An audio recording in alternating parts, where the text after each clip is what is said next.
स्वाद विवादों के बाद भी नंबर 1 ब्रांड। महाराजा डूंगर सिंह का नाम जुड़ते ही हल्दीराम की भुजिया तेजी से मार्केट में फैलने लगी। 1937 में डूंगर सेव नमकीन की कीमत 5 पैसा प्रति किलो थी। धीरे धीरे हल्दीराम की भुजिया बीकानेर में पॉपुलर हो गई। काम बढ़ता चला गया। साल 1941 तक हल्दीराम की नमकीन का स्वाद बीकानेर के आसपास तक फैल चुका था। विशन जी अग्रवाल इसे पूरे देश में फैलाना चाहते थे। एक बार वो कोलकाता किसी शादी में शामिल हुए।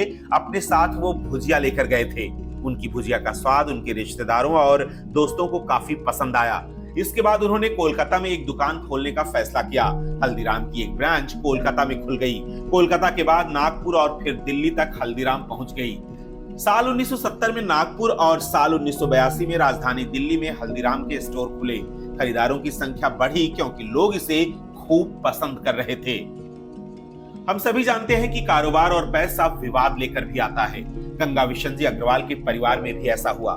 कारोबार के साथ साथ विवाद भी बढ़ता रहा।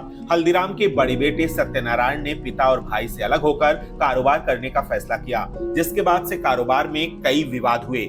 बेटे सत्यनारायण ने अलग होने के बाद हल्दीराम एंड सन्स नाम से अलग दुकान की शुरुआत की, जिसके बाद हल्दीराम के पोतों ने नागपुर में बिजनेस का दायरा बढ़ाया। नागपुर और साउथ में भी हल्दीराम का कारोबार फैलता गया। ग्राहकों तक पहुंचने के लिए कंपनी ने अपने कारोबार को 3 हिस्सों में बांट दिया, लेकिन इस बंटवारे का मकसद साफ था, ज्यादा से ज्यादा ग्राहकों तक आसानी से पहुंचना। दक्षिण और पूर्वी भारत के कारोबार को कोलकाता से हैंडल किया गया, जिसका नाम हल्दीराम भुजिया वाला रखा गया। पश्चिमी भारत के कारोबार का कंट्रोल नागपुर के हल्दीराम फूड्स इंटरनेशनल से होता है और उत्तरी भारत के कारोबार का कंट्रोल दिल्ली के Haldiram snacks and ethnic foods से होता है। कारोबार भले ही देश के अलग अलग हिस्सों से हैंडल किया जाता हो, लेकिन स्वाद वही है जिसके लोग दीवाने हैं। हल्दीराम भले ही कारोबार के बंटवारे को लेकर विवाद में रहा हो, इसके बावजूद वो देश का नंबर 1 स्नैक्स ब्रांड बना रहा। साल 2003 में हल्दीराम अमेरिका में अपने प्रोडक्ट्स का निर्यात करना शुरू कर दिया था।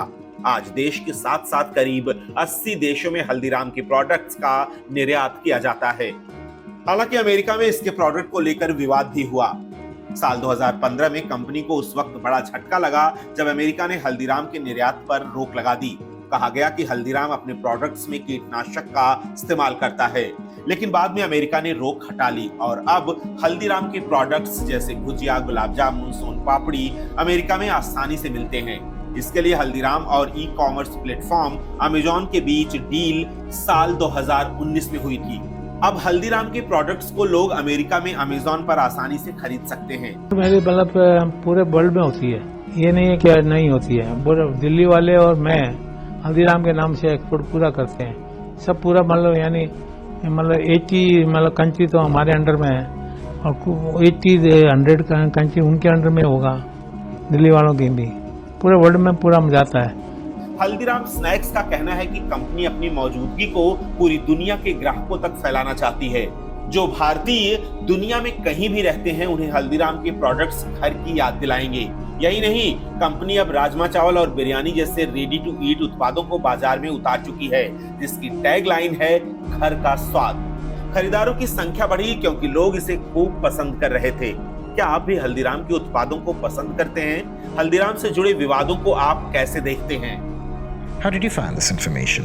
Please mention this in the comments section. We would also like to know the kind of content you want to watch, and we will try to create it for you. For more news and updates, follow Air News.